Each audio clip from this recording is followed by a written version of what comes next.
योगी जी पिछड़ों का उत्पीड़न कर रहे हैं तो इनको बदला जाना चाहिए।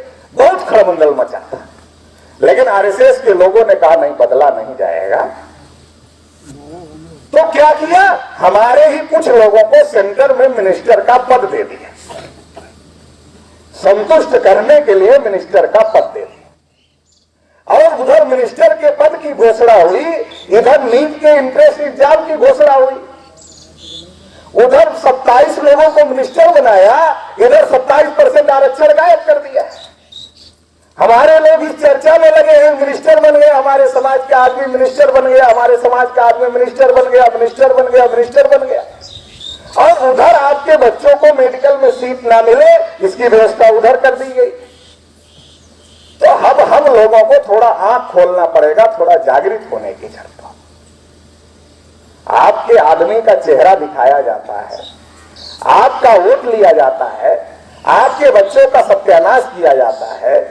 ये जो चल रहा है, यहां बैठे हर आदमी की इच्छा होती है और सबकी इच्छा है कि उसके बेटे को बढ़िया सरकारी नौकरी मिलनी चाहिए। किसी की इच्छा नहीं, सबकी इच्छा है। उसकी लड़की के लिए जो लड़का मिलना चाहिए, मतलब उसका दामाद भी सरकारी नौकरी वाला होना चाहिए, ये भी सबकी इच्छा है। मगर सरकारी होगा तब सरकारी नौकरी होगी, और जब सरकारी नौकरी होगी तब सरकारी नौकरी मिलेगी। तो मोदी जी ने तो कहा देश नहीं बिकने दूंगा, मगर देश के अंदर देश है ऐसा कुछ बचने नहीं दूंगा। देश तो नहीं बिकने दूंगा, मगर देश के अंदर देश है ऐसा कुछ बचने नहीं दूंगा। तो आप कभी लखनऊ जाइए, तो पहले लखनऊ का जो एयरपोर्ट था उसका नाम था चौधरी चरण Singh airport.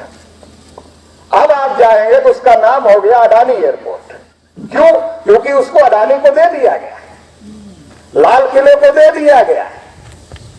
Indian oil, Bharat petroleum, railway station, airport, BSNL, विद्युत, रोडवेज जगह जगह अलग अलग स्टेटों में। तो जो भी सरकारी चीजें हैं, जहां सरकारी नौकरियां थी, उसको सब प्राइवेट हाथों में दिया जा रहा है। तो जब सरकारी बचेगा नहीं तो सरकारी नौकरी कहां से बचेगी? और जब सरकारी नौकरी नहीं होगी तो आपके बच्चों को सरकारी नौकरी कहां से मिलेगी? अभी तो हम कह रहे हैं हमको 52% चाहिए ओबीसी के लोग, अभी मिला नहीं, अभी कह रहे चाहिए। जो 27 मिला है वो भी लागू नहीं होता। 27 में कभी मिश्रा जी सर्टिफिकेट ओबीसी का लगा करके घुस जाते हैं, तो कभी त्रिवेदी जी घुस जाते हैं ओबीसी का फर्जी सर्टिफिकेट लगा करके, तो 27 में भी घुसपैठ हो जाती है, वो भी पूरा नहीं मिलता। सही ईमानदारी से सर्वे हो जाए तो 4% से ज्यादा ओबीसी को नौकरी में रिजर्वेशन का फायदा अभी तक नहीं मिला है। तो 27 तो ले नहीं पा रहे थे, 52 की लड़ाई लड़ रहे हैं, लेकिन उन लोगों ने प्लान बनाया कि ना सरकारी रहेगा ना आरक्षण रहेगा, क्योंकि आरक्षण तो सरकारी जगह लागू है, प्राइवेट जगह तो आरक्षण लागू है नहीं। आरक्षण सरकारी जगह है, जब सब प्राइवेट कर देंगे तो आरक्षण कहां रहेगा? केवल कागज पर रहेगा। एक बार डॉक्टर सुब्रमण्यम स्वामी को सवाल पूछा गया कि क्या आपकी पार्टी आरक्षण खत्म करना चाहती? वो तो जानते हैं अगर कह देंगे आरक्षण खत्म करना चाहते तो आग लग जाएगी पूरे देश भर में। तो उन्होंने कहा हम आरक्षण को बिल्कुल खत्म नहीं करना चाहते। फिर क्या करना चाहते? हम आरक्षण को ऐसी स्थिति में पहुंचाना चाहते हैं जहां आरक्षण का होना और ना होना दोनों बराबर हो जाए।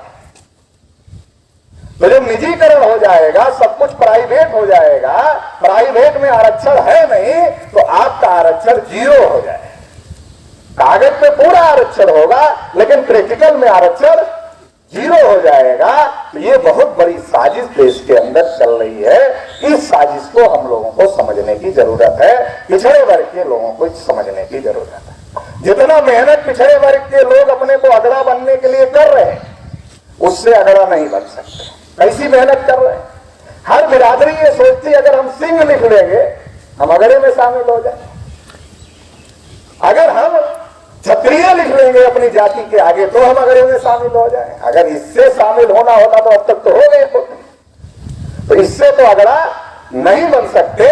इस देश के कल कारखाने, उद्योग धंधे, जगह जमीन, राजनीति, व्यापार, अगर हर जगह हमारी संख्या के अनुसार अनुपात में हिस्सेदारी मिल जाए तो हमारी संख्या ही 60% है, तो हम अपने आप ही अगड़े बन जाएंगे, चाहे जो लिखे अपने आप ही बन जाएंगे ना। जब हर जगह हमको ज्यादा हिस्सा हो जाएगा, हमारी संख्या ज्यादा है तो सबसे ज्यादा हिस्सा हमको हो जाएगा, और जब सबसे ज्यादा हिस्सा हमको हो जाएगा तो अगड़े नहीं हो जाएंगे।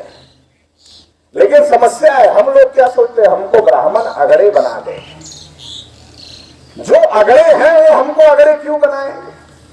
अगर घोड़ा घास से दोस्ती कर ले तो खाएगा क्या?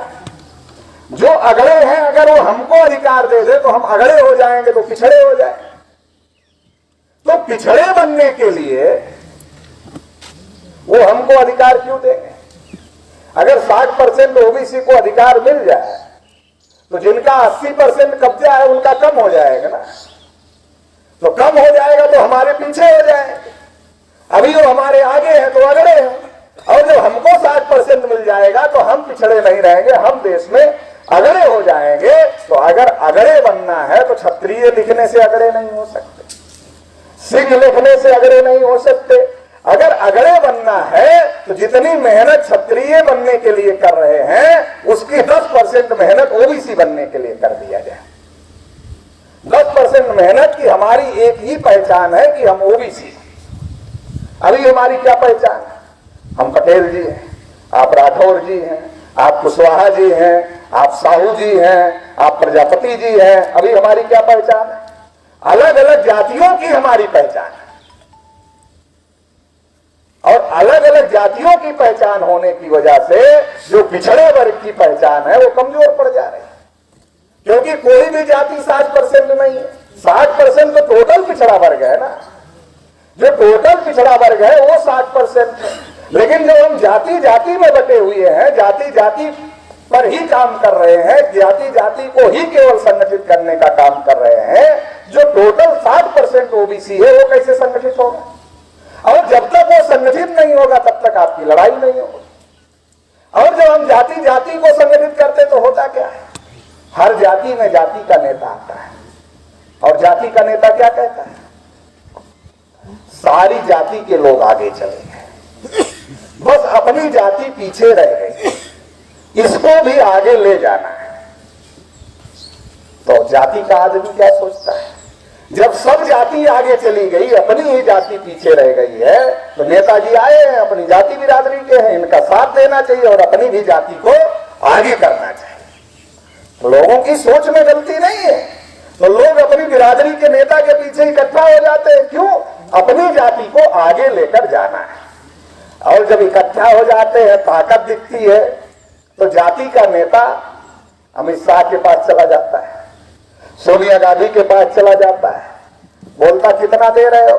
हमारी जाति के इतना नेता, इतना लोग हमारे पीछे हैं, कितना दे रहे हो? सोनिया गांधी थोड़ा कम रेट लगाती है तो अमित शाह के पास, जो कि सरकार में ज्यादा है, तो उधर चला जाता है।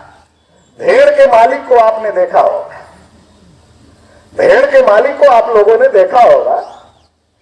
भेड़ का मालिक भेड़ को पालता है, मगर जब कटने के लिए बेचना होता है तो किसी भेड़ को पूछता है कि भाई तुमको बेचो कटने के लिए या ना बेचो?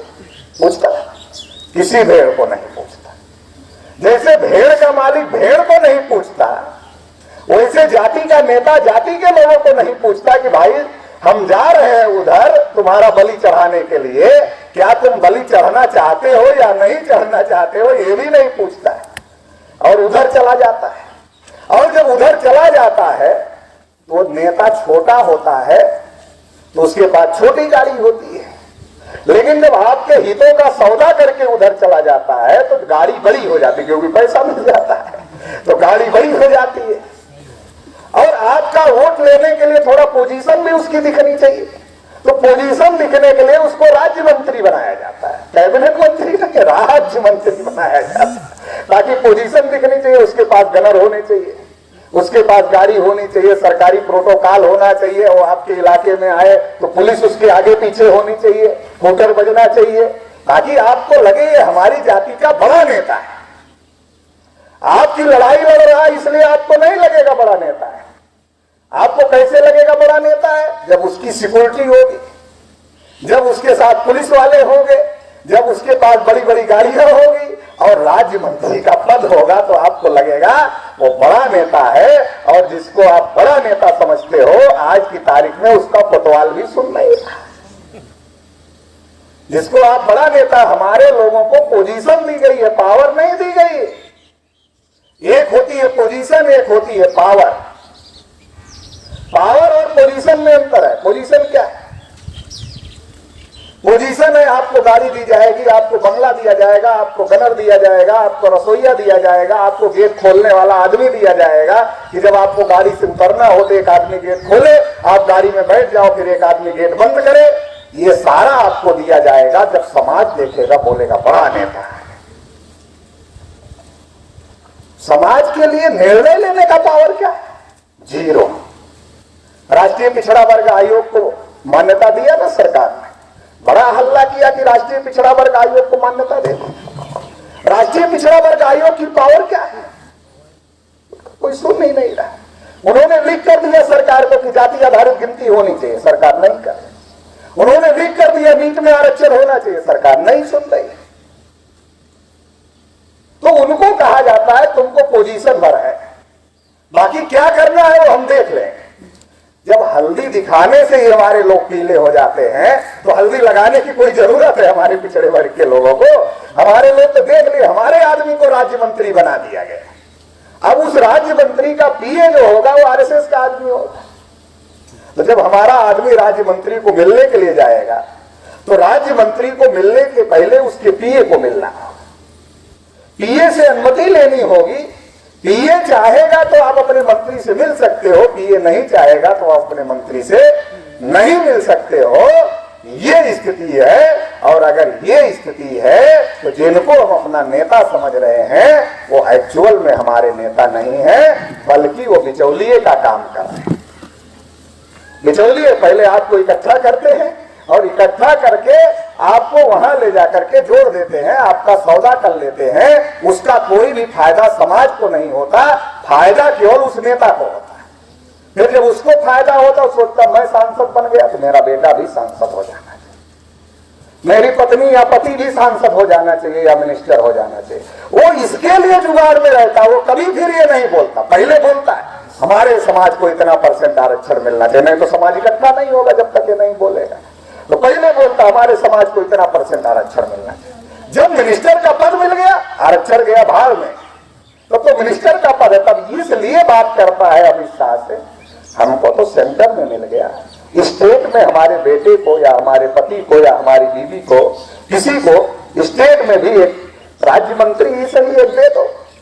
तो वो अपने लिए बात करता है, आपके लिए बात नहीं करता। तो हम पिछड़े वर्ग के लोगों को ये भी बातें कुछ जो भी चल रही हैं, ये बातें भी समझने की बहुत ज्यादा जरूरत है कि हमारे पिछड़े वर्ग के लोगों को गुमराह किया जाए। और हम गुमराह इसीलिए हो रहे हैं क्योंकि हमको पता नहीं, हमारे हक अधिकार के बारे में जो लड़ाई लड़े वही हमारा नेता होगा, ये हमको तय करना पड़ेगा। और जो जाति बिरादरी के नाम पर नेता आए उसको पूछना भी पड़ेगा कि हाँ भाई ठीक है, आप बिरादरी के आओ, खाना खाओ, आपकी इज्जत करते हैं, रुकना है रुको, 1 दिन रुकना, 2 दिन रुकना, 4 दिन रुकना, आपको रोकेंगे, व्यवस्था आपकी सारी करेंगे। मगर आप ये तो बताओ कि ओबीसी की गिनती नहीं हो रही है, इसके बारे में आप कुछ बोलते क्यों नहीं? और जब आप नहीं बोल सकते, वो बोलेगा क्या करे, मजबूरी है, सब तो वही लोग हैं, वो बोलने नहीं देते। तो बोलना पड़ेगा उसको। जब मंत्री जी आपको नहीं बोलने देते तो फिर हम आपको नेता क्यों माने? आप फिर हमारे घर में आना चाहते, फिर आपका स्वागत है, फिर हम आपको खाना खिलाएंगे, मगर इतना तक ही हम रहेंगे, इससे ज्यादा आपकी मदद नहीं कर सकते। ये समाज को कहना पड़ेगा। और अगर नहीं कहेंगे तो आने वाले समय में हमारी जनरेशन अडानी और अंबानी का गुलाम हो जाएगी, इसको कोई रोक नहीं पाएगा। जो स्थिति देश में चल रही, जब जंगल कट रहा था तो सारे जंगल के जो पेड़ थे वो कुल्हाड़ी को वोट दे रहे थे। कुल्हाड़ी को वोट क्यों दे रहे थे? उनको लग रहा था कुल्हाड़ी में जो बेत लगा है वो हमारी बिरादरी का है। कुल्हाड़ी में बेत लगता है ना लकड़ी का, तो जंगल के पेड़ों को लग रहा था कुल्हाड़ी में जो बेत लगा है वो बेत हमारी बिरादरी का है, इसलिए कुल्हाड़ी को वोट देना है। कुल्हाड़ी को बेत की जरूरत कब तक है? जब तक पेड़ बचे हैं काटने के लिए, जब पेड़ कट जाएंगे तो बेत का भी उपयोग खत्म हो जाएगा, बेत को भी निकालकर फेंक दिया जाएगा। तो आने वाले समय में जिनको बेत बनाया जा रहा ना, उनको भी फेंक दिया जाएगा। ये बात समझने की जरूरत है। एक तो ये बात समझने की जरूरत है।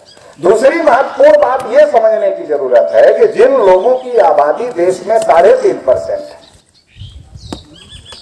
वो लोग प्रधान से लेकर प्रधानमंत्री तक कौन बनेगा वो तय करते हैं। और पिछड़े वर्ग की आबादी देश में 7% है, मगर अब तय नहीं करते। ब्राह्मणों की आबादी देश में 3.5% है। 3.5% लोग प्रधान से लेकर प्रधानमंत्री तक कौन बनेगा वो तय कर लेते। हम नहीं तय कर पाते, हमारी आबादी ज्यादा है। क्यों नहीं तय कर पाते? क्योंकि एक तो जाति का नशा है, उसके ऊपर धर्म का नशा है। तो जब वो हमारे घर में आते हैं जिनकी आबादी 3.5% है, तो हमारे लोग क्या कहते हैं? पटेल जी, कुशवाहा जी, साहू जी, आपको पता नहीं चला? बोलते नहीं पता चला, नहीं पता चला। एक एक मुसलमान 14-14 बच्चे पैदा कर रहे हैं। देश में मुसलमानों का कब्जा हो जाए। अगर सारे हिंदू इकट्ठा नहीं हुए फिर मुसलमान देश पर कब्जा कर ले। तो हमारा जो आदमी है वो देश पर कोई कब्जा कर ले, ये कैसे हो सकता है? अरे हम इस देश के मूल्यवासी है, तो देश के नाम पर तो खून खोलता हमारा। अगर कोई देश के विरोध में बात करे तो हमारा खून खोलता है। जो सर्टिफिकेट बांट रहे हैं ना देशभक्ति और देशद्रोह का, उनका खून